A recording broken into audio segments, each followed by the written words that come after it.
बिस्मिल्लाहि वस्सलामु अला रसूलिल्लाह। एक सवाल है हमारे दारुल-इफ्ता में ये आ रहा है कि शब मेराज नबी पाक अलैहिस्सलाम ने अल्लाह रब्बुल इज़्ज़त का दीदार किया, यानी किया, और हालत बेदारी में किया या ख्वाब में किया।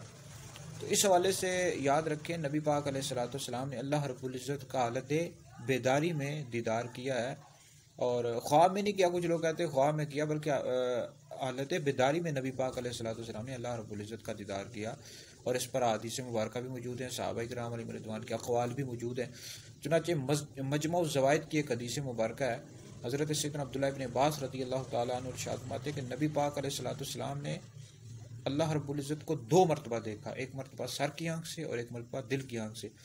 और इसी तरह कंजुल उमाल की एक हदीस मुबारक है, हज़रत सैयदना जाबिर बिन अब्दुल्लाह रज़ियल्लाहु तआला अन्हु से रवायत है कि नबी पाक अलैहिस्सलाम ने इरशाद फरमाया कि अल्लाह रब्बुल इज़्ज़त ने हज़रत मूसा अलैहिस्सलाम को हम कलामी बख्शी, यानी उनके साथ कलाम किया, मुझको अल्लाह रब्बुल इज़्ज़त ने अपना दीदार अदा किया।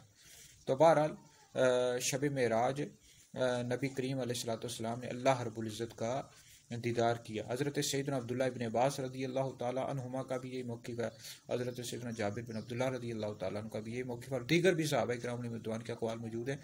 बहरहाल नबी करीम अलैहिस्सलाम ने शब मेराज अल्लाह रब्बुल इज़्ज़त का दीदार किया हालत बेदारी में।